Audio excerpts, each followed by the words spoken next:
దయచేసి వాళ్ళు మాత్రమే వారి యొక్క సీట్లలో ఆసీన్ కావాల్సిందిగా కోరుతున్నాం. దయచేసి ఈ యొక్క విషయాన్ని మన కుటుంబ సభ్యులు, కార్యకర్తలు అందరూ ఈ విషయాన్ని గుర్తుంచుకొని మనం డిసిప్లిన్కి మొదటి స్థానంలో ఉంటాం కాబట్టి మన పార్టీ యొక్క ఆదేశాల ప్రకారం అదే డిసిప్లిన్ పాటించి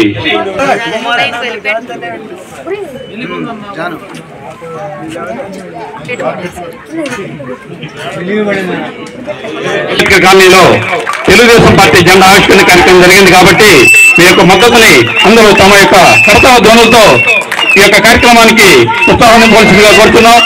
ఈ యొక్క కార్యక్రమానికి మనకి ముఖ్య అతిథిగా తెలుగుదేశం పార్టీ రాష్ట్ర ఉపాధ్యక్షుడు మాజీ శాసనసభ్యులైనటువంటి మన దామచర్ల జనార్దన్ గారిని స్టేజీ మీదకి సవినయంగా ఆహ్వానించడం జరుగుతుంది.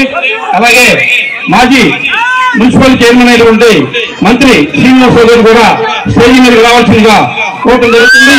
అలాగే మన నగర అధ్యక్షులు అయినటువంటి కొట్టా నాగేశ్వరరావు గారిని మరియు రాష్ట్ర కార్యనిర్వాహక కార్యదర్శి అయినటువంటి పొగిలి శ్రీనివాసరావు గారిని కూడా స్టేజీ మీద సవినయంగా ఆహ్వానించడం జరుగుతుంది. అలాగే మన మాజీ సమీప సీట్లలో అధిని కావాల్సిందిగా కోరుతున్నాం. అలాగే నావూరి కుమార్ ఎస్సీసీఎల్ అధ్యక్షుడైనటువంటి కుమార్ గారిని కూడా స్టేజీ మీద రావాల్సిందిగా కోరుతున్నాం. అలాగే అంజనీ మేడం గారిని కూడా స్టేజీ మీద రావాల్సిందిగా కోరుతున్నాం. అంతరాజు గారు, అలాగే తెలుగుదేశం పార్టీ జెండా ఆవిష్కరణ కార్యక్రమంలో పాల్గొన్నటువంటి నాయకులందరికీ ధన్యవాదాలు తెలియజేసుకుంటూ ఈ యొక్క కార్యక్రమానికి నగర అధ్యక్షుడైనటువంటి కొట్టారి నాగేశ్వరరావు గారిని అధ్యక్షత వహించవలసిందిగా కోరడం జరుగుతుంది.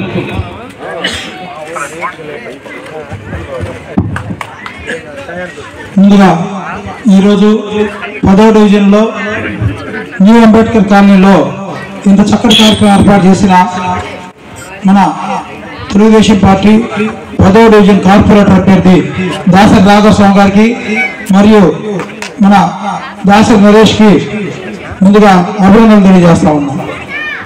ఈ 10వ డివిజన్ సంబంధించి నిన్న జరిగిన మున్సిపల్ కార్పొరేషన్లో అతి తక్కువ మెజార్టీతోటి 8 ఓట్ల తేడాతోటి మనం కోల్పోవడం జరిగింది. అయితే అది కొంత మన చిన్న అలక్ష్యం వల్ల జరిగిందని చెప్పినైతే నా ఫీలింగు. రేపు జరగబోయే 2024 సాధారణ ఎన్నికల్లో ఇదే 10వ డివిజన్లో అంటే మన అందరూ చెప్తా ఉన్నారు, మన డివిజన్ ముఖ్య నాయకులు అయితేనేమి మన వీళ్ళు అయితేనేమి ఒక్క 10వ డివిజన్లో చెప్తా ఉన్నారు. నిజంగా అది గ్యారంటీగా నేనైతే ఆశిస్తా ఉన్నాం అది జరుగుతుందని. ఎందుకంటే కేవలం 10వ డివిజన్లో 2014 నుంచి 2019 దాకా దాదాపు 15,60,00,000 రూపాయల వర్క్లు పెడితే ఒక 5 కోట్ల వర్క్లు టెండర్ దశలు ఆగిపోయినాయి. 10,60,00,000 పనులు ఇక్కడ పూర్తి చేశాం. ఒక 10వ డివిజన్లోనే పూర్తి చేశాం. దామచర్ల జనార్దన్ గారు శాసనసభ్యులుగా ఉన్నప్పుడు. అంతకుముందు ఈ రోడ్లు మీరు చూసినారా, ఈ రోడ్లు కానీ ఈ మొత్తం ఇక్కడ వాటర్ ఫెసిలిటీ కానీ ఇంకా ఈ 10వ డివిజన్ సంబంధించి ఈ ఏరియా సంబంధించి మనం గొప్పగా చెప్పుకోవాలని అనుకుంటే మన అప్పుడు ముఖ్యమంత్రి ఇప్పుడు మాజీ ముఖ్యమంత్రి నారా చంద్రబాబు నాయుడు గారే ప్రత్యేకంగా ఈ డివిజన్లో వచ్చే కార్యక్రమంలో పాల్గొనడం చాలా గర్వించాల్సిన విషయం. అయితే మేము ఒకటే మీకు విన్నవించుకునేది, ఈ రోజున మన సోదరులందరూ మార్పు చెందారు. స్టేజ్ మీదకి రావాలి. అలాగే నడిపినేని భాస్కరరావు, బొడపాటి హరిబాబు మీరు కూడా స్టేజ్ మీదకి రావాల్సిందిగా కోరుచున్నాం. మన ప్రీతుల నాయకులు దామచర్ల జనార్దన్ గారు జనం కోసం జనార్దన్ బాబు షూట్ భవిష్యత్ కార్యక్రమం ద్వారా మన డివిజన్లో తిరుగుతున్నప్పుడు మన డివిజన్లో ఈ కాలనీలో ప్రజలైతే బ్రహ్మరథం పట్టారు. చాలా మంది ఆయన వాళ్ళ ఇంటి వైపు వెళ్తా కూడా వాళ్ళు బయట నుంచొని లేపైనా కానీ ప్రత్యేకంగా ఈ కాలనీలో ఇవన్నీ చేస్తుంటే వీళ్ళు చెప్పినట్టు ఈ మెజార్టీ గ్యారంటీ వస్తుందని చెప్పి ఆశిస్తా ఉన్నాం. ఇకపోతే ఈ కార్యక్రమానికి సంబంధించి ఇంత చక్కగా ఏర్పాటు చేసినందుకు, దీంతో పాటు మన కొంతమంది మన సోదరులందరూ పార్టీలో చేరతారని చెప్పని తెలియజేశారు. ముందుగా నరేష్ గారికి, ఈ డివిజన్ లో ఉండే తెలుగుదేశం పార్టీ ప్రతి కుటుంబ సభ్యులందరికీ పేరు పేరున ధన్యవాదాలు తెలియజేస్తాను. అందరికీ ముఖ్యంగా దయచేసి మీరు అందరూ ఎవరి సీట్లో వాళ్ళు కూర్చుంటే వెనక ఉన్న వాళ్ళు కూడా కనపడతారు. ప్లీజ్ దయచేసి అర్థం చేసుకుని. కుప్పోలు మాజీ సర్పంచ్ సోదరుడు రగన్న 2 నిమిషాలు మాట్లాడుతూ కోరుతాం. ఈరోజు ఈ కార్యక్రమానికి చేసిన మన గ్రామస్తులందరికీ ముందుగా నా ధన్యవాదాలు. మన ఆహ్వానాన్ని మన్నించి వచ్చేసిన ఒంగోలు నుంచి వచ్చే తెలుగుదేశం పార్టీ నాయకులందరూ కూడా గొప్ప తెలుగుదేశం పార్టీ తరఫున ధన్యవాదాలు తెలియజేస్తూ ఉన్నాం. మరి మీ అందరికీ తెలిసిన విషయమే, ఆ రోజున కాంగ్రెస్ పార్టీ అధికారంలో ఉన్నప్పటికీ మన గ్రామంలో ఆ వాతావరణం కనపడకుండా ఎవరికి కావాల్సిన విధంగా వారికి పనులు చేసి పెట్టడం జరిగిందని చెప్పి తెలియజేస్తూ ఉన్నాను. అలాగే మన పల్లెకి సంబంధించి ఆ రోజున నీళ్లు కూడా సాగిన పరిస్థితుల్లో అప్పటికప్పుడు వాటర్ ట్యాంకు మన గ్రామానికి సంబంధించి ఏర్పాటు చేసుకొని మరి మీకు చాలా రోజుల్లో ఈ రోజు మీరు వద్దన్నా కూడా నీళ్లు రోడ్ల మీద చెందిన జిఎంసి బాలయ్య గారికి ఇవ్వటం, అట్లాగే శాసనసభలో ఆనాడు ముఖ్యమంత్రిగా చంద్రబాబు నాయుడు, ప్రతిపక్ష నాయకుడిగా వైఎస్ రాజశేఖర రెడ్డి ఉన్నప్పుడు శాసనసభ స్పీకర్గా ప్రతిభా భారతి గారిని ఉన్నత స్థానంలో కూర్చోబెట్టి అధ్యక్ష అనిపించిన చరిత్ర తెలుగుదేశం పార్టీ. మాటలు చెప్పిన పార్టీ కాదని చెప్పి కూడా నేను తెలియజేస్తున్నాను. అట్లాగే మళ్ళా తెలుగుదేశం పార్టీ అధికారంలోకి వచ్చిన తర్వాత 2014లో అనేక సంక్షేమ కార్యక్రమాలు, దళిత వర్గాలకి 27 పథకాలని ప్రవేశపెట్టడం జరిగింది. సొంత కాళ్ళతో నిలబడాలని చెప్పి ప్రతి ఒక్కరికి 1 లక్ష రూపాయల సబ్సిడీ, 1 లక్ష రూపాయల లోన్ తోటి కొన్ని లక్షల మందికి దళిత వర్గాలకు చెందిన వాళ్ళు తమ కాళ్ళ మీద తాము నిలబడేదానికి స్వయం సమృద్ధి పథకాలను ప్రవేశపెట్టడం జరిగింది. ఇన్నోవా కార్లు ఇవ్వటం జరిగింది, జేసీబీలు ఇవ్వటం జరిగింది. పిల్లలు ఈ దేశంలోనే కాదు విదేశాల్లో కూడా చదువుకోవాలనే ఉద్దేశంతో ఆనాడు దళిత వర్గాలకు చెందిన పిల్లలకి 200 యూనివర్సిటీల్లో, వరల్డ్ క్లాస్ యూనివర్సిటీలో ఎక్కడ సీట్ వచ్చినా కూడా డబ్బులు ఇచ్చి విదేశీ అంబేద్కర్ పేరుతోటి మహానుభావుడు రాజ్యాంగ నిర్మాత అంబేద్కర్ గారి పేరుతోటి అంబేద్కర్ విదేశీ విద్యా పథకం అని చెప్పి ఆనాడు చంద్రబాబు నాయుడు గారి పేరు పెట్టడం జరిగింది. కొన్ని వేల మందికి దళిత వర్గాలకు చెందిన వాళ్ళు విదేశాల్లో చదువుకోవటం జరిగింది. అయితే ఈ ప్రభుత్వం 1900 మారిన తర్వాత 3 సంవత్సరాలు ఆ పిల్లలు ఫస్ట్ ఇయర్ చదువును అయిపోయిన వాళ్ళు 2వ సంవత్సరం జగన్మోహన్ రెడ్డి ప్రభుత్వం వచ్చిన తర్వాత వాళ్ళకి డబ్బులు వేయకుండా వాళ్ళని నానా ఇబ్బందులు పెట్టి 3 సంవత్సరాల తర్వాత కోర్టు అక్షింతలు వేస్తే చివరికి ఈరోజు ఆ పథకాన్ని అంబేద్కర్ పేరు తీసేసి జగనన్న విదేశీ విద్యా పథకం అని చెప్పి ఈరోజు పేరు పెట్టడం జరిగింది. ఒకసారి ఆలోచించండి, రాజ్యాంగ నిర్మాత అంబేద్కర్ గొప్పవాడా, ఈ సైకో జగన్మోహన్ రెడ్డి గొప్పవాడా? ఎవరు గొప్ప? ఎట్లా పేరు మారుస్తావు? అంబేద్కర్ పేరు మార్చి నీ పేరు పెట్టుకునే అధికారం ఎవరిచ్చారు? ఒక్కసారి ప్రశ్నించవలసిన అవసరం ఉందని చెప్పి కూడా నేను తెలియజేస్తూ ఉన్నాను. అట్లాగే అమరావతిలో కొత్త రాజధానిలో 30 ఎకరాల భూమి కేటాయించి 125 అడుగుల విగ్రహానికి శంకుస్థాపన చేసి సగం పని జరిగిన తర్వాత ఈరోజు దాన్ని రద్దు చేసి విజయవాడలో ఇంకొక విగ్రహం పెట్టాల్సిన అవసరం ఏమొచ్చింది? పెట్టు, ఆ విగ్రహం పూర్తి చేయి, ఈ విగ్రహం పూర్తి చేయి, 2 పెట్టాల్సిన బాధ్యత నీ మీద ఉందని చెప్పి కూడా నేను తెలియజేస్తున్నాను. అంతేకాకుండా ఈరోజు విదేశీ విద్యా పథకంలో బెస్ట్ 50 యూనివర్సిటీల్లో సీట్ వచ్చిన వాళ్ళకి నేను విదేశీ వాళ్ళకి సహాయం అందిస్తానంటే ఈరోజు పోయిన సంవత్సరం అయితే ఒక్క ఎస్టీ కూడా సెలెక్ట్ కాని పరిస్థితి, ఎస్సీలో కూడా 10 మందో 5గురికో ఈరోజు సహాయం చేస్తున్న పరిస్థితి.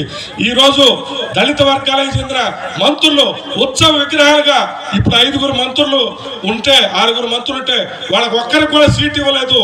వాళ్ళు ఇక్కడ వాళ్ళని మేరుగు నాగార్జున, సంతరోదరపాడు, ఆదిమూలపు సురేష్, కొండేపి, తానేటి వనిత, కొవ్వూరు నుంచి గోపాలపురం, ఈ విధంగా ఒక్కరికి కూడా నారాయణ స్వామి ఉప ముఖ్యమంత్రిని ఎంపీగా ఆ 6గురిని కనీసం సీట్లు కూడా పోటీ చేయడానికి వాళ్ళకి ఆ సొంత నియోజకవర్గంలో కూడా ఇవ్వని పరిస్థితి ఉంది. ఇవన్నీ కూడా సోదరులారా దళిత వర్గాలకు చెందిన వాళ్ళు ఆలోచించాలని చెప్పి నేను కోరుకుంటూ ఉన్నాను. అట్లాగే ఇంకో 2వ విషయం, మన జనార్దన్ గారు మీ అందరికీ తెలుసు, ఇక్కడ మీ దగ్గరికి ప్రత్యేకంగా చంద్రబాబు నాయుడు గారు ప్రోగ్రాం పెడితే ఒంగోలు నియోజకవర్గంలో ఈ దళిత వాడికి అందుబాటులోకి తీసుకురావాలని చెప్పి ఇక్కడ తీసుకొచ్చి చంద్రబాబు నాయుడు గారితో సమావేశం ఏర్పాటు చేసి మీ దళిత వాళ్ళలో ఉన్న రోడ్లు డ్రైన్స్ కంప్లీట్గా పూర్తి చేయడం జరిగిందని చెప్పి కూడా నేను తెలియజేస్తున్నాను. చివరికి ఈ సామాజిక భవనం కూడా ఆనాడు తెలుగుదేశం ప్రభుత్వంలో ఎంపీ నిధులతోటే ఏర్పాటు చేసిందని చెప్పి కూడా నేను తెలియజేస్తూ ఉన్నాను. అంతేకాదు దామచర్ల జనార్దన్ రావు గారు మీ అందరికీ తెలుసు, వాళ్ళ తాతగారు ఆంజనేయులు గారు ఈ జిల్లాలో PDCC బ్యాంక్ చైర్మన్ గా, కొండేపి శాసనసభ్యులుగా, మంత్రిగా ఈ జిల్లాలో అభివృద్ధి కార్యక్రమాల్లో చెరగని ముద్ర వేసిన వ్యక్తి, నీతి నిజాయితీగా గడిపిన వ్యక్తి. అట్లాగే పాలిటెక్నికల్ కాలేజీ తన పేరుతో నిర్మించడమే కాకుండా ఆంజనేయులు పాలిటెక్నికల్ కాలేజీ, తర్వాత సక్కుబాయమ్మ జనార్దన్ గారి నాయనమ్మ పేరుతోటి డిగ్రీ కాలేజీ ఏర్పాటు చేయటం, మంగమ్మ కాలేజీలో ప్రెసిడెంట్ గా మంగమ్మ కాలేజీలో ఉన్న ఏకైక ప్రధాన బిల్డింగ్ ఆయన సొంత డబ్బులతోటి నిర్మించడం జరిగింది. తర్వాత జనార్దన్ గారు వ్యాపార పరంగా బెంగళూరులో ఉన్నప్పుడు తెలుగుదేశం పార్టీ అధ్యక్షుడు చంద్రబాబు నాయుడు గారి ఆహ్వానం మేరకు ఒంగోలు మరి జెండా ఆవిష్కరణకు మరి ఆత్మీయ సమ్మేళనం మరి మీరందరూ ఇచ్చేసిన మీ అందరికీ నా హృదయపూర్వక వందనాలు తెలియజేసుకుంటున్నాను. మరి ముఖ్యంగా 2019 ఎలక్షన్లో మాకు ఈ డివిజన్లో కార్పొరేటర్గా పోటీ చేసే అవకాశం మా నాన్నగారికి కల్పించారు జనార్దన్ గారు. అందుకు ముందుగా నేను ఆయనకి నా కృతజ్ఞతలు తెలియజేసుకుంటున్నాను. ఎందువల్లంటే ఈ కార్పొరేటర్గా పోటీ చేసి మరి నేను ఓడానా గెలిచానా అనేది మీరందరికీ తెలుసు. ఇక్కడ ఏం జరిగింది, ఎలాగా ఉందనేది, ఈ డివిజన్లో మరి అభివృద్ధి ఎలా జరుగుతుందనేది మరి మీకు అందరికీ తెలుసు, చూస్తూనే ఉన్నారు. నాకు సపోర్ట్ చేసిన ప్రతి ఒక్క గ్రామ నాయకులకి అలాగే ప్రతి ఒక్కరికి నా హృదయపూర్వక వందనాలు తెలియజేసుకుంటున్నాను. మరి ముఖ్యంగా ఈ ఎలక్షన్ విషయంలో మరి నాకు సాదినేని సురేష్ గారు ఆర్థికంగా ఎంతో సహాయం చేశారు. వారికి నాకు ప్రత్యేక కృతజ్ఞతలు తెలియజేసుకుంటున్నాను. ఆర్థికంగా నేను ఇబ్బందులు పడుతున్న ప్రతి సమయంలో ఆయన నాకు వెన్నుంటి నాకు సపోర్ట్ చేశారు. వారికి నా కృతజ్ఞతలు తెలియజేసుకున్నాను. అలాగే ఇంకొక చిన్న అపోహ ఉంది, అది మీ అందరి ముందు నేను చెప్పాలనుకుంటున్నాను ఈ స్టేజ్ మీద. ఎలాగంటే 9వ డివిజన్ని ఏదో మ్యానుఫ్యాక్చరింగ్ చేశారు, మాడిఫై చేశారు, దానికి వాళ్ళు కారణం వీళ్ళు కారణం అని ఏదేదో అపోహలు మాట్లాడుతున్నారు. దానికి ఎలాంటి అపోహలకి ఎవరికి దానికి సంబంధం లేదు. మరి మీరు ఎవరినో ఉద్దేశించి మరి మీరు మాట్లాడుతున్నారు, అలాంటి అపోహలు మీరు పెట్టుకోవద్దు. ఎందుకంటే అన్న ఆదేశాల మేరకే 9వ డివిజన్లో అవతల వాళ్ళకి డివిజన్లో మరి పరీక్ష అది ఇవ్వటం జరిగింది. కార్పొరేటర్ అన్న ఇవ్వటం జరిగింది. అది విత్డ్రా చేసుకున్న వాళ్ళు కూడా అన్న ఆదేశాల మేరకే చేసుకున్నారు. అలాంటి ఎటువంటి అపోహలు వాళ్ళ మీద మాట్లాడదు, అది కరెక్ట్ కాదు, మంచిది కాదు. తర్వాత మరి ఇంకోటి ఏంటంటే ఇక్కడ ఎస్సీ కాలనీల్లో 3 కాలనీల్లో కమ్యూనిటీ హాళ్ళు అభివృద్ధి జరిగింది తెలుగుదేశం పార్టీ హయాంలోనే, అది గుర్తుంచుకోవాలి. తెలుగుదేశం పార్టీ హయాంలోనే సీసీ రోడ్లన్నీ ఇక్కడ జరిగినాయి, డ్రైనేజ్ వ్యవస్థ జరిగింది. ఆ డ్రైనేజ్ వ్యవస్థ కూడా ఈరోజు మెయిన్ డ్రైనేజ్ లేక ఈ డ్రైనేజీల్లో వాటర్ అంతా ఆగిపోయి ఎక్కడికక్కడ ఇబ్బందులు పడుతున్నాం ఎస్సీ కాలనీల్లో. ఆ వర్షపు నీరు, మురుగునీరు అంతా చేరి వ్యాధులతోటి బాధపడుతున్నారు. మరి దానికి కూడా ఈ ప్రభుత్వం మరి ఏ సమాధానం చెప్తుందో చూడాలి. మరి ఇప్పుడు అభివృద్ధి ఏం చేస్తున్నారు మరి ఈ ప్రభుత్వం? మరి గత ప్రభుత్వం తెలుగుదేశం పార్టీ హయాంలో ఇంత అభివృద్ధి జరిగితే ఇప్పుడు ప్రభుత్వం ఏం చేస్తుంది, ఇన్ని సంవత్సరాల నుంచి ఏం చేస్తుంది? మరి దానికి కూడా మరి ఈ ప్రభుత్వం జవాబు చెప్పాలి. తర్వాత కొప్పోలు చెరువు, ఒకప్పుడు కొప్పోలు చెరువు అంటే ఈ దారిలో వెళ్ళే ప్రతి ఒక్కరికి సేద తీర్చేదే చెరువుగా ఉంటుంది. ఎంతోమంది అక్కడ ఆగి మరి వాళ్ళ దాహం తీర్చుకొని మరి అన్నం తిని అక్కడ మంచినీళ్ళు తాగే చెరువు ఈ రోజున ఆ చెరువులో చేపలేసి దాన్ని చేపల చెరువుగా చేశారు. వ్యర్థాలన్నీ వేసి చేపల చెరువుగా చేశారు. మరి అది ఎందుకు చేశారంటే మరి జగనన్న ఆదేశాల మేరకు చేశారేమో మరి అనుకుంటున్నాను నేను. జగనన్న చేపల మార్టు, మాంసం మార్టు అన్నీ పెట్టాడు. మరి ఆ మాంసం చేపలు అందించడం కోసం మరి చేపలు మన గ్రామ నాయకులు వేసారా అని నేను అనుకుంటున్నాను నేను. మరి ఆ చేపలు వేసి మరి ఇక్కడంతా కూడా చెరువు నాశనం చేసి ఈరోజు నీళ్లు ఒక చుక్క నీళ్ళు లేకుండా ఎల్లగొట్టి, మొన్న రాముల వారి తిరణాలు జరిగితే ఆ తిరణాలకి ప్రతి సంవత్సరం ఆ చెరువులో తెప్పోత్సవం ఎంతో ఘనంగా జరుగుతుంది. అలాంటి సందర్భంలో తెప్పోత్సవానికి నీళ్ళు లేక మెట్ల దగ్గర కూర్చొని దేవునికి హారతి ఇవ్వాల్సి వచ్చిన పరిస్థితి వచ్చింది. ఎందుకయ్యా కారణం అంటే మరి ఇక్కడ ఉన్నటువంటి మన గ్రామ నాయకులు మరి అలాంటి మరి ఇలా చెరువుని ఇలా చేశారు. మరి దాన్ని కూడా మీరు గుర్తించుకోవాలి. మరి ఇంకోటి ఎస్సీలకి మన జగనన్న ఏదో చేశాడని చెప్తున్నాడు. ఏం చేశాడండి? ఏం చేశాడు? సప్లాన్లు ఇచ్చాడా? ఏదో సప్లాన్లు ఉన్నాన్ని ఎత్తేసాడు, లోన్లన్నీ తీసేశాడు, ఒక్క లోను ఇవ్వలేదు. 10వ డివిజన్ మరి న్యూ అంబేద్కర్ కాలనీలో జరుగు ఈ కార్యక్రమానికి అధ్యక్షత వహించినటువంటి సోదరుడు నాగేశ్వరరావు గారికి, అలాగే మనందరి అభిమాన నాయకుడు యువ డైనమిక్ లీడర్ అయినటువంటి తెలుగుదేశం పార్టీ రాష్ట్ర ఉపాధ్యక్షులు, అలాగే మాజీ ఎమ్మెల్యే గారు శ్రీ దామచల్ల జనార్దన్ గారు, ఈ కార్యక్రమానికి ముఖ్య అతిథులకు చేసినటువంటి సోదరుడు మంత్రి శ్రీనివాసరావు గారు, అలాగే సోదరుడు కామేపల్లి శ్రీనివాసరావు, అలాగే మన అగ్గయ్య సోదరుడు మరి సోదరుడు రఘు, మరి ఈ కార్యక్రమాన్ని విజయప్రదం చేయడానికి చేసినటువంటి పార్టీ సోదరులకు ముందుగా నా యొక్క నమస్కారాలు. అయితే ఒకటే గమనించాలి, మనం ఏ ప్రభుత్వంలో అభివృద్ధి జరిగింది, ఎవరి హయాంలో అభివృద్ధి జరిగింది. సోదరులు చెప్పారు, కామేపల్లి శ్రీనివాసరావు మన సోదరుడు మరి చిన్న చిన్నగా పాయింట్ అని చెప్పాడు. మరి మన కార్పొరేటరే వాస్తవంగా ఓడిపోవాలా, గెలిచినట్టే. మనం ఓడిపోయాలనుకుంటున్నామే కానీ గెలిచాడు సోదరుడు కార్పొరేటరే. కాబట్టి అధికారం వాళ్ళందరిగా వచ్చారు కాబట్టి వాళ్ళు డిక్లేర్ చేసుకున్నారు. అయితే మనము ఒంగోలు నియోజకవర్గంలో గత శాసనసభ్యులు, ఇప్పుడున్న శాసనసభ్యులు 5 సంవత్సరాలు అవకాశం ఇచ్చినటువంటి దామచల్ల జనార్దన్ గారు ఏం చేశారు, గత 30 సంవత్సరాలు ఉన్నటువంటి శాసనసభ్యులు ఏం చేశారు మరి మనందరం గ్రహించాలి. ఏది జరిగినా ఒంగోలు నియోజకవర్గంలో సమ్మర్ వాటర్ ట్యాంక్ జరిగినా సరే, రోడ్ల అభివృద్ధి జరిగినా సరే, లింక్ రోడ్లు సీసీ రోడ్లు జరిగినా సరే, అది ఒక దామచల్ల జనార్దన్ గారికి సమర్థులు, ఎవరు చేయలేడు, దాన్ని ఎవరు బీట్ చేయలేడు. ఇది గమనించాలి. అది బీట్ చేసే దమ్ము ధైర్యం మరి మన డైనమిక్ లీడర్ దామచల్ల జనార్దన్కి ఉందని చెప్పి మనందరం చెప్పాలి. అయితే నేను ఒకప్పుడు ఉన్నటువంటి మరి మన పల్లె వాసులతో సంబంధం ఉన్న ఈ గ్రామవాసిగా మరి ఆ రోజుకి ఈ రోజుకి మరి గత 12 కోట్ల రూపాయలు కేవలం ఈ ఒక 10వ జరిగిందంటే అది ఒక దామచల్ల జనార్దన్ గారి యొక్క సాధ్యం అని చెప్పి మరొకసారి చెప్పుకోవాలి. ఇదే కాదు, ఎస్సీ ఎస్టీ బీసీ మైనార్టీ వర్గాలకి ఈ రోజు ఒక్క రూపాయి ఎక్కడన్నా సరే లోన్ తీసుకున్నారా? కార్పొరేషన్లు నిలువని అవన్నీ మళ్ళీ పూర్వవైపు రావాలన్నా సంక్షేమ పథకాలు బీసీ ఎస్సీ ఎస్టీ మైనార్టీ వర్గాలకి మళ్ళీ తిరిగి న్యాయం జరగాలంటే మన నారా చంద్రబాబు నాయుడు ముఖ్యమంత్రి అయి తీరాలి. ఇక్కడ ఒంగోలు మళ్ళా అభివృద్ధి చేసే దమ్ము ధైర్యము డైనమిక్ దామచల్ల జనార్దన్ అత్యధిక మెజార్టీతో గెలిపించాలనుకుంటే కానీ మళ్ళీ మన పూర్వం చూసే రోజులు దగ్గరలో ఉన్నాయని చెప్పి కూడా, అది ఎంతో రోజులు లేవని చెప్పి కూడా మనందరం గమనించాలి. అయితే ఒకటే సోదరులారా, మనము లీడ్ చేసేటప్పుడు ఎప్పుడు మన పార్టీ లీడ్లో ఉండేది. బూతుల దగ్గర ఏ జరిగినా కానీ మన పంచాయతీలో మన లీడుగా ఉండేవాళ్ళు ఎప్పుడు కూడా. వాడు ఒకవేళ వాళ్ళ ప్రభుత్వం వచ్చిన మన 200 కానీ 250 కానీ మనదే టీడీపీ మెజార్టీ ఉండేది.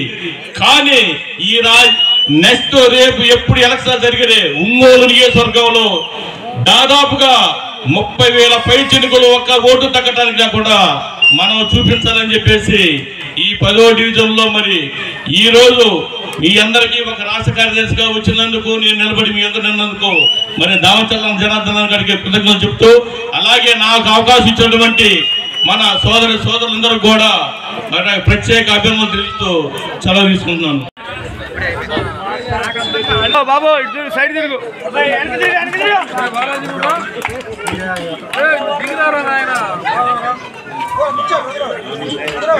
సుదర్శి ఆనంద్ అన్న కండవ గట్టి సత్కరించారు. ఫోటోలు తీయాల్సిందిగా కొట్టి చక్రవర్తి, దాసరి రాజకోటి, దాసరి అశోక్, మిగతా వాళ్ళు సుదర్శి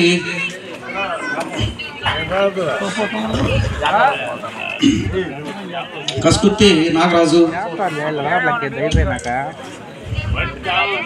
బుట్టు బాలకోటయ్య,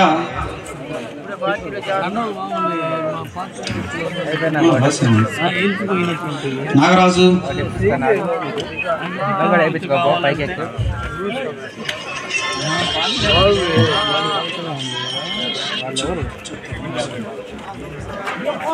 బాలకోటయ్య గుడ్డు బాలకోటయ్య ఎల్ సతీష్ చెప్పడానికి వచ్చా దాసర్ రమేష్ కస్కుర్తి అంజయ్ గారు రావాలి. పిట్ల అర్జున్, తర్వాత మదిరి రామయ్య దయచేసి స్టేజ్ మీద రావాలి. కస్కుర్తి అంజయ్ గారు, కస్కుర్తి దాసర్ నాగరాజు,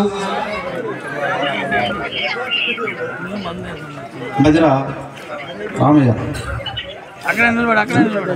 పాదతి వెంకటేశ్వర్లు, తర్వాత కనవది రాము రావాలి త్వరగా రావాలి. వెంకటేశ్వర్లు, తర్వాత బొడ్డు బాబురావు గారు రావాలి. తొందరగా అందరూ అందుబాటులో ఉండాలి, త్వరగా రావాలి. తర్వాత మెండ అంకయ్య గారు త్వరగా రావాలి. బొడ్డు ఈదర కోటయ్య గారు, లింగముంట కోటయ్య గారు, కస్కుర్తి శేఖర్, కనవది విక్రమ్, కస్కుర్తి వంశీ, కస్కుర్తి రవితేజ,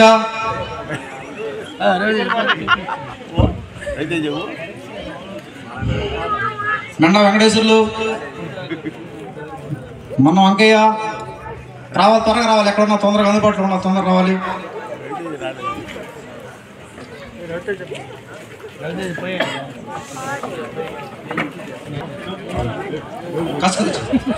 కస్కుర్తి నరేష్, తర్వాత మొన్న వంకయ్య, ఏదో రాంబాబు స్టేజ్ మీద రావాలి. తర్వాత ఒట్టే కనకరాజు, గద్దల రమేష్, మేడికొండ ప్రభాకర్,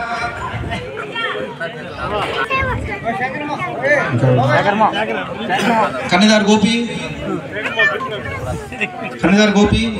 లేట్ అయింది, మీరు తొందరగా రావాలి.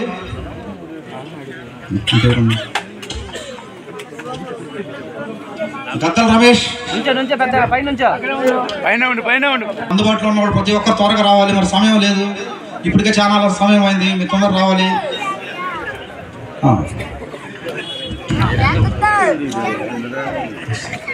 ఇంకెవరన్నా పేరు మర్చిపోయినా నేను త్వరగా మీరు రావాలి.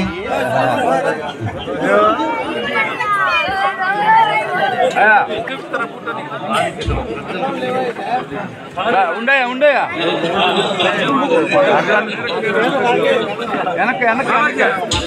లైటింగ్ అర్థమైంది.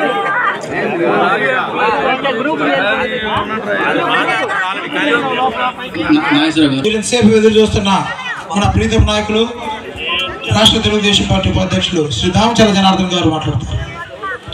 అందరికీ నమస్కారాలు. ఈ కార్యక్రమం సభాధ్యక్షులు, నగర పార్టీ అధ్యక్షులు నాగేశ్వరరావు గారికి, అదేవిధంగా ఈ కార్యక్రమం ఎంత సక్సెస్ఫుల్గా చేసినటువంటి దాసరి నరేష్, అదేవిధంగా వాళ్ళ నాన్నగారు రంగస్వామి గారు, అదేవిధంగా ఇంకా వేదిక మీద ఉన్నటువంటి మంత్రి శ్రీనివాసరావు గారు, అదేవిధంగా మన శ్రీను అగ్గయ్యరాజు గారు, అదేవిధంగా కపిల్ పాషా గారు, ఇక్కడ కూడా మనస్ఫూర్తిగా ఇక్కడ వచ్చిన గ్రామస్తులు కూడా పేరు పేరున నా నమస్కారాలు తెలియజేస్తున్నాను. ఈరోజు మన గ్రామంలో, మన కాలనీలో ఈరోజు దగ్గర 60-70 కుటుంబాలు తెలుగుదేశం పార్టీలో వచ్చిన వాళ్ళందరికీ కూడా మనస్ఫూర్తిగా పేరు పేరున నా అభినందనలు తెలియజేస్తున్నాను. భవిష్యత్తులో ఖచ్చితంగా తెలుగుదేశం పార్టీ అన్ని విధాలుగా కూడా మీకు అండగా ఉంటుంది. మీ ఇంట్లో ఏ ఇబ్బంది వచ్చినా కూడా తెలుగుదేశం పార్టీ మీ దగ్గరికి వస్తుందని చెప్పి కూడా మీకు ఈ సందర్భంగా నేను తెలియజేస్తా ఉన్నా. ఎందుకంటే ఆ పక్కన ఉన్నారు, అక్కడ ఉండే పరిస్థితులు కూడా మీ అందరికీ కూడా తెలుసు. ఇప్పుడు ఒక మంచి ఉద్దేశంతో ఏదైతే తెలుగుదేశం పార్టీలోకి వచ్చారో ఈ పక్కన కూడా ఉండే పరిస్థితులు కూడా మీకు అర్థమవుతాయి అని చెప్పి కూడా మీకు ఈ సందర్భంగా నేను తెలియజేస్తున్నా. అదేవిధంగా దేవస్థానం డైరెక్టర్ గారు ఆయన కూడా బాలకోటయ్య గారు కూడా ఈరోజు ఆయన కూడా దీంట్లో పార్టీలో చేరటం చాలా సంతోషం అని చెప్పి తెలియజేస్తా ఉన్నా. మనం ఒకసారి గమనించుకుంటే 14-19లో అంతకుముందు మీ ఊరు ఎలా ఉందో మీ అందరికి కూడా తెలుసు. ఎందుకంటే చాలామంది పెద్దోళ్ళు కూడా ఉన్నారు, కూడా తెలుసు. 14లో తెలుగుదేశం పార్టీ అధికారంలోకి వచ్చిన తర్వాత మనకుండే అనేక సమస్యలు ఈ రాష్ట్రంలో ఇబ్బందులు ఉన్నా కూడా మన గ్రామం వరకే 12 కోట్ల రూపాయలు ఆ రోజుల్లో 5 సంవత్సరాల్లో ఖర్చు పెట్టాం. తాగేదానికి నీళ్ళు లేకపోతే ఒంగోలు నుంచి కార్పొరేషన్ నుంచి నీళ్ళు ఇచ్చాం. అదేవిధంగా రోడ్స్ అన్నీ వేసాం, డ్రైనేజీలు కట్టాం. అదేవిధంగా ఈ ఎస్సీ కాలనీలో కూడా దాదాపు మేజర్ పార్ట్ అంతా కూడా రోడ్లు మొత్తం కూడా కంప్లీట్ చేసాం, డ్రైనేజీలు కట్టాం, స్తంభాలు ఇచ్చాం, అన్నీ కూడా బాత్రూమ్ లేని వాళ్ళకి బాత్రూమ్లు కట్టించాం. అదేవిధంగా ఎస్సీ కార్పొరేషన్ లోన్ నుంచి మన గ్రామంలో 69 మందికి ఎస్సీ లోన్లు ఇచ్చాం. అదేవిధంగా స్థలం ఉండి ఇల్లు కట్టుకోలేక ఇబ్బందులు పడే పేదవాళ్ళకి ఆ రోజు 87 హౌసింగ్లో ఇల్లు శాంక్షన్ చేయించి వాళ్ళందరూ కూడా ఇల్లు కట్టించాం. ఈరోజు అప్పుడుండే పరిస్థితుల్లో నాకు మన నియోజకవర్గంలో చంద్రబాబు నాయుడు గారు ఎక్కడ ఒక ప్రోగ్రాం పెడదాం అనుకుంటే మన గ్రామంలోనే నాకు ఆ రోజు ఇన్ని పనులు చేశాం, ఇక్కడే పెట్టాలని చెప్పేసి ఆ రోజు ముఖ్యమంత్రిగా చంద్రబాబు నాయుడు గారిని మన కాలనీ తీసుకొచ్చి ఒక పెద్ద బహిరంగ సభ పెట్టి ఆ రోజు ఒక మంచి కార్యక్రమాన్ని కూడా ఇక్కడ ఏర్పాటు చేయటం జరిగిందని కూడా ఈ సందర్భంగా నేను గుర్తు చేస్తూ ఉన్నా. కాబట్టి ఇవన్నీ కూడా మనకు కావాల్సిన పనులన్నీ చేశాం. మీ కాలనీలో దగ్గర 1.5 కోట్ల పెట్టి పైప్ లైన్ పెడితే 80% కంప్లీట్ అయితే దాన్ని ఆపేశారు, దాన్ని పూర్తి చేయలేకపోయారు. ఈ 5 సంవత్సరాల్లో ఆయన ఎక్కడో ఆడుకుంటూ ఉంటాడు, ఎప్పుడో వచ్చినప్పుడు నా ప్యాకేజీల మాదిరి జేబులో తీసి 500, 1000 ఇచ్చేస్తూ ఉంటే అతను ముద్దుగా నమ్మే పరిస్థితిలో మన ప్రజలు ఉన్నారు. ఈరోజు ఎవరికి ఏం చేసామా, మన పరిస్థితి ఏందా, ఎంతవరకు చేస్తున్నారు, తర్వాత మనం ఏం చేస్తే కాలనీకి ఉపయోగపడుతుంది అనేది ఆలోచన అతనికి లేదు. ఏం పని చేశారు, ఏముందిలే పని చేస్తే అది కూడా అన్నాడంటే ఫస్ట్లో ఆయన అంత డెవలప్ చేశాడు, ఆయన ఓట్లు వేశారా ఈ జనం అని. అట్లాంటి మాటలు కూడా మాట్లాడటం కూడా మనం చూసాం. ఈరోజు మీకు అందరూ కూడా ఈరోజు ఒక చక్కగా ఒక సిమెంట్ రోడ్ మీద కూర్చొని మనం ఈరోజు ఇంత కార్యక్రమాలు చేసుకుంటున్నామంటే ఒక వర్షం పడ్డా ఏది లేకుండా ఉన్నా కూడా మన కాలనీలు ఏ విధంగా ఆ రోజు ఉండే పరిస్థితుల్లో మీరు వచ్చినా రాకపోయినా ఈరోజు కమ్యూనిటీ హాల్ కానీ చర్చి డెవలప్మెంట్ కానీ ఇవన్నీ కూడా ఆ రోజు తెలుగుదేశం టైంలో ఇన్ని కార్యక్రమాలు చేశాం. రేపు వచ్చిన తర్వాత మిగతాది ఏదైతే 80% నీళ్ళది కంప్లీట్ కాలేదో దాన్ని కూడా కంప్లీట్ చేస్తాం. తప్పకుండా అన్ని విధాలుగా కూడా ఈ గ్రామాన్ని ఆదుకుంటామని చెప్పేసి కూడా మీకు ఈ సందర్భంగా మేము తెలియజేస్తూ ఉన్నాం. ఇక్కడ ఎంతోమంది కూడా ఉండటానికని చెప్పి మన కొప్పంలోనే ఈరోజు 5-10 నిమిషాల్లో ఒంగోలు పోయే పరిస్థితి కూడా డబుల్ రోడ్లు వేసాం. డబుల్ రోడ్లు వేస్తే దాని మీద గుంటలు పడితే ఇప్పుడు దగ్గర సంవత్సరం నుంచి 2 సంవత్సరాలకి నేను తిరుగుతూనే ఉన్నా. ఆ గుంటలకు మట్టేసే చేత కాలేదన్నమాట. కనీసం వేసారు, కనీసం గుంటలన్నా పూడ్చే చేతగాని ఎమ్మెల్యేని 5 సార్లు మన నియోజకవర్గ ప్రజలు గెలిపించారంటే మీరు అర్థం చేసుకోవాలని చెప్పి కూడా మేము తెలియజేస్తా ఉన్నా. మాకేం కాదు, మీకు ఏదన్నా జరగాలి అన్నప్పుడు అభివృద్ధి జరగాలి, మా ఇంట్లో పనులు జరగాలి, మాకు కూడా ఎస్సీ లోన్లు 2-3 లక్షలు వచ్చిందంటే ఏదో ఒక వ్యాపారం చేసుకుంటా, ఏదో ఒక పనులు చేసుకోవడానికి అవకాశాలు ఉంటాయి, ప్రభుత్వం ఇస్తుందని చెప్పి ఇలాంటివన్నీ కూడా మీరు ఆలోచించుకోవాలి. మాకేమైతే మంచి చెడు అనేది ఒకటి ఆలోచించుకోవాలి. ఈరోజు అక్కడేమో ఒక్క అవకాశం అని చెప్పిన ఆడ సైకో జగన్ రెడ్డిని ముఖ్యమంత్రిని చేశారు. ఆయన ఎన్నికల ముందు నవరత్నాలు అని చెప్పేసి అన్ని అబద్ధాలు ఆడాడు. మద్య నిషేధం చేస్తాం, 45 సంవత్సరాలకే పెన్షన్ ఇస్తాం, మీ బిడ్డలు ఎంతమంది ఉంటే అంతమందికి ఉచితంగా చదివిస్తాం, గవర్నమెంట్ వాళ్ళకి సిపిఎస్ రద్దు చేస్తాం, అదేవిధంగా కరెంటు ఛార్జీలు పెంచాం. ఒకటి కాదు అతను చెప్పినవి అన్ని మాయ మాటలు చెప్పాడు. ఈరోజు ఒక్క టన్నా కూడా అతను నెరవేర్చాడు అని చెప్పి కూడా మీరు అర్థం చేసుకోవాలని చెప్పి తెలియజేస్తా ఉన్నాం. ఈరోజు పూర్తిగా మద్యమేమో మద్య నిషేధం బదులు దొంగ మద్యం అమ్ముతున్నాడు. ఈరోజు ఆ మద్యానికి ఎంతమంది ఈరోజు చనిపోయారో, ఎంతమంది కుటుంబాల్లో ఇబ్బందులు పడ్డామో మనం చూసాం. ఎందుకంటే ఆడ 10 రూపాయలు 100 రూపాయలకి చేసేది తీసుకొచ్చి 1000 రూపాయలకి అమ్మాడు. 100 రూపాయలు నాణ్యత లేని మందంతా కూడా తాగి ఈరోజు ఎన్నో కుటుంబాలు ఈరోజు రోడ్డు మీద పడ్డాయి. దాని లేదు. కనీసం ఏదైనా తుఫాన్లు వచ్చో లేదా పరిస్థితులు వచ్చో మన వర్షాలు పడితే రైతులు ఇబ్బందులు పడుతున్నాయంటే కనీసం చూసే పాపను పోలా. ఇంట్లో కూర్చోవటం, ఇంట్లోనే ఎక్కడెక్కడ ఏ ఆస్తులు ఉన్నాయి, ఏ జిల్లాలో ఏది ఇక్కడ దానికి కావాల్సిన వస్తువులు ఉన్నాయో దాన్ని దోచుకోవడానికి తప్పితే ప్రజలు ఎక్కడ ఇబ్బందులు పడ్డారో ఆ పరిస్థితులను కూడా చూసుకోలేని ఈ సైకో ముఖ్యమంత్రి. ప్రజలు ఏంటంటే ఆ రోజు జగన్మోహన్ రెడ్డి కొడుకు కదా ఏదో తెగ చేస్తాడని చెప్పి ఒక్క అవకాశం కదా చూద్దామని చెప్పేసి 151 సీట్లు ఇస్తే ఈరోజు ఆ 151ని ఆయన ఇష్టం వచ్చినట్టు క్యారమ్ బోర్డులో ఆడుకుంటే మన కాయ నెట్టిపోద్దో ఆ విధంగా ఒకటి గిద్దలూరు పంపటం, ఒకటి ఎర్రగొండపాలెం ఇక్కడ తీసుకురావటం, ఇక్కడి నుంచి ఇంకో నియోజకవర్గం పంపటం. ఎందుకంటే ఈ 5 సంవత్సరాల్లో ప్రజల దగ్గర లేరు. ప్రజల్లో ఆ గ్రామాల్లో ఏం చేశారో రేపు ప్రజల దగ్గరికి వెళ్ళినప్పుడు చొక్కా పట్టుకొని అడుగుతారు ఖచ్చితంగా, నువ్వు ఏం చేసావా మళ్ళీ ఓటుకు వస్తున్నావు కాబట్టి అని చెప్పేసి అడుగుతారని చెప్పి ఇతని నుంచి తీసుకెళ్ళి ఇంకో దగ్గర ఇస్తే అక్కడ కొత్త అడుగుతాడు, ఇతను ఏదో చేస్తాడని చెప్పి ఉద్దేశంతో జగన్మోహన్ రెడ్డి రాష్ట్రం అంతా కూడా ఇక్కడ ఎక్కడి నుంచి అక్కడికి, అక్కడి నుంచి ఇక్కడికి మార్పులు జరుగుతూ ఉన్నాయి. ఇక్కడ మన క్యాండిడేట్ని చూసాం, నెల నుంచి హైదరాబాద్లో అంకితం అయ్యాడు. విజయవాడకి వస్తాడు, విజయవాడ నుంచి హైదరాబాద్ వెళ్తాడు. ఏంద్రా విషయాలంటే రోజు పేపర్లో టీవీలలో మీరు అందరూ కూడా చూస్తున్నాం మనం. 25 పట్టాలు ఇస్తేనే ఒంగోలు వస్తాడంట, లేకపోతే రాడంట. 25,000 పట్టాలు ఇస్తేనే వస్తాడంట. 4 సంవత్సరాల 9 నెలలు ఇతను నిద్రపోయాడని నేను అడుగుతున్నా. 1 సంవత్సరం కోవిడ్ వచ్చింది, అందరూ ఇళ్లలో ఉన్నాం, బయటికి రావడానికి లేదు.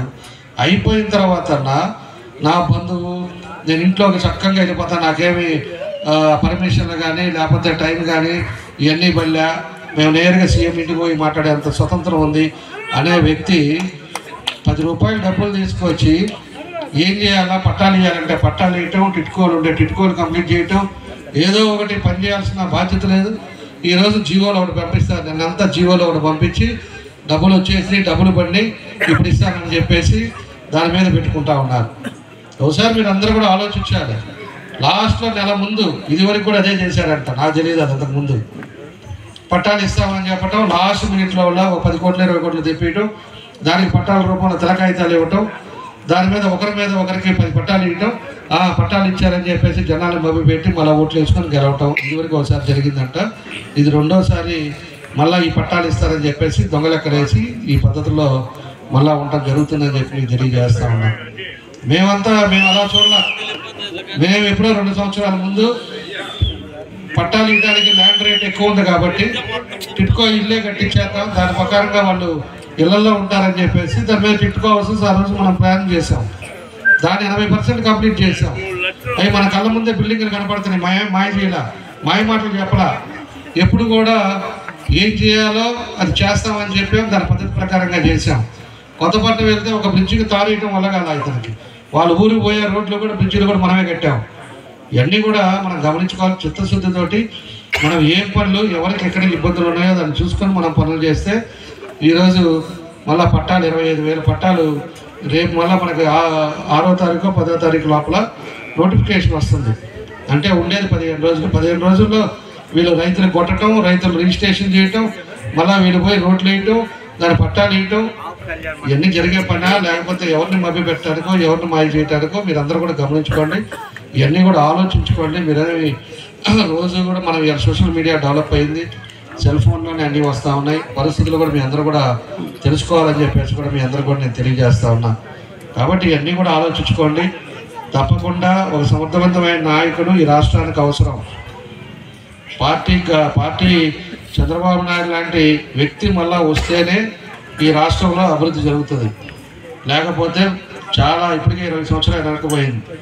ఈరోజు తల్లిదండ్రుల పిల్లల్ని కష్టపడి చదివించి అప్పులు తెచ్చి ఇంజనీరింగ్ చదివితే ఏదో ఉద్యోగం వస్తుంది, దాని మీద వాళ్ళ కాళ్ళ మీద నిలబడతారని చెప్పేసి వాళ్ళని కష్టపడి చదివిస్తే ఈరోజు ఒక్కటి కూడా ఉద్యోగాలు లేవు. వాళ్ళంతా గంజాయిలకు అలవాటు అవుతున్నారు. కొంతమంది పిల్లలు ఒకరొకరు ఖాళీగా ఉండి ఫ్రెండ్స్ నుండి ఇంట్లో వాళ్ళు మాట్లాడితే ఇంట్లో వాళ్ళని తన్నే పరిస్థితుల్లోకి ఈరోజు పిల్లలు వచ్చారంటే వాళ్ళకు ఒక బాధ్యత చూపించలేకపోతాం. ఇంతమందికి ఉద్యోగాలు ఇస్తామని చెప్పేసి చెప్పిన వ్యక్తి ఒక్కడు కూడా ఉద్యోగాలు లేకుండా అప్పుడు వచ్చిన కంపెనీలన్నీ కూడా పూర్తిగా ఈరోజు పోవటానికే దీని కారణాలని చెప్పి కూడా మీకు తెలియజేస్తున్నా. ఒక్క కంపెనీ వల్ల ఆ రోజు తెలుగుదేశం టైంలో ఎన్నో కంపెనీలు తీసుకొస్తే మన దగ్గర 25,000 కోట్లతోటి పేపర్ మిల్ ఇక్కడ శాంక్షన్ చేయించి ఫౌండేషన్ వేస్తే అది కానీ అయిపోయి ఉంటే సంవత్సరానికి 16,000 మంది ఉద్యోగాలు వచ్చాయి. మనకు కూడా ఇబ్బందులు ఉండేది, రెవెన్యూ కూడా పెరిగేది రాష్ట్రంలో. దాన్ని వదిలేసి వాళ్ళని ఏదో బెదిరించి వాళ్ళు డబ్బులు అడిగాకి వాళ్ళ కంపెనీ కూడా ఎత్తేసి మూసేసి వాళ్ళంతా కూడా ఈరోజు గుజరాత్లో పెట్టుకున్నారు. అదేవిధంగా కియా వాళ్ళు ఉంటే మన ఫ్యాక్టరీ ఆ టైంలో అనంతపూర్లో కియా కార్ల ఫ్యాక్టరీ పెట్టిస్తే తర్వాత స్పేర్ ఫ్యాక్టరీ పెట్టాలి రిపోర్ట్ లేదని చెప్పి అడిగితే దాన్ని వాళ్ళని బెదిరించి వాళ్ళని ఎంతో కొంత అడిగే లోపల వాళ్ళు వెళ్ళిపోయి ఈరోజు తమిళనాడు కర్ణాటక బార్డర్లో వాళ్ళ ఫ్యాక్టరీ పెట్టుకున్నారు. ఇలాంటివన్నీ పెట్టుకుంటే మనకు ఉద్యోగాలు వస్తాయి, దాని మీద ఇన్కమ్ సోర్స్ వస్తుంది. తర్వాత రాష్ట్రాన్ని ఆ వచ్చిన డబ్బులతో ఇంకా 4 పనులు చేసుకోవచ్చు. దానికి కూడా దిక్కులేదు.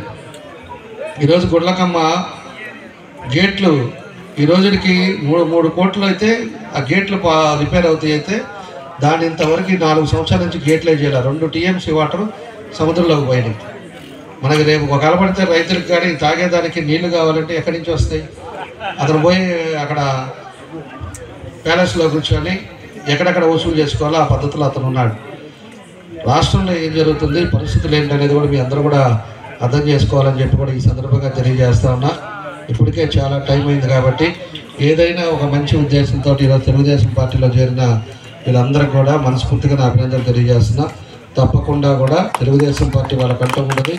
దీంట్లో మన నరేష్ కూడా మన కార్పొరేటర్గా అతను ఓడిపోలా, దాన్ని పెద్ద చేశారు. నేను ఆఫీస్లో ఉన్నప్పుడు నాకు పోలీసు వాళ్ళే ఫోన్ చేసి 12 కార్పొరేటర్లు దాదాపు అయిపోయింది సార్, అనౌన్స్ చేశారు సార్ అని చెప్పాను. సరే మంచిదే కదా అని చెప్పేసి నేను చూసే లోపలే మళ్ళీ రీకౌంటింగ్ అని చెప్పి అకౌంటింగ్ అని చెప్పేసి మన వాళ్ళని బెదిరించి మొదలగాలం చేసి కొన్ని దగ్గర ఒక 3 కార్పొరేటర్లు కూడా ఇబ్బందులు పెట్టారు. అంటే ఎలక్షన్ ఎట్లా చేయాలా, రాజకీయాలు ఎట్లా చేయాలనేది ఈ 4 ఏళ్ళలో చూపించారు. సరే రేపు దాన్ని ఎట్లా చేయాలనేది కూడా రేపు మన పార్టీ వస్తే ఎట్లా చేయాలో మనం కూడా చేస్తాం. కొత్తపట్నం పరిపాలనలో ఉంటే మన వాళ్ళని ఏజెంట్లు కూడా కూర్చొని నామినేషన్లు వేసి నామినేషన్ కాగితాలు తీస్తారు. అంటే ఇది ఏమైనా శాస్త్రం కాదు, ఎవరికి అధికారం అనేది 5 సంవత్సరాలు మారుతూ ఉంటుంది, వస్తూ ఉంటుంది. వాళ్ళు ఎట్లా చేయాలో చూపించారు కాబట్టి రేపు నామినేషన్లు అప్పుడు రేపు ప్రభుత్వం అప్పుడు మనం ఎలా చేయాలో, మన కౌంటింగ్ ఎట్లా చేయాలో ఆ విధంగా ఆ పద్ధతిలోనే మనం చేస్తాం. తప్పకుండా తెలుగుదేశం పార్టీని, తెలుగుదేశం పార్టీ కుటుంబ సభ్యుల్ని అందరినీ కూడా కాపాడుకుంటామని చెప్పి కూడా మరోసారి మీ అందరికీ కూడా తెలియజేస్తూ మీ అందరికీ మన నరేష్ గారు, అదేవిధంగా రామస్వామి గారు వాళ్ళ ఫాదరు వాళ్ళందరూ కూడా మంచి కార్యక్రమాన్ని ఏర్పాటు చేసి మమ్మల్ని అందరూ కూడా పిలిచినందుకు మనస్ఫూర్తిగా వాళ్ళకి అందరికి కూడా నా అభినందనలు తెలియజేస్తూ సెలవు తీసుకుంటున్నాను. జై హింద్.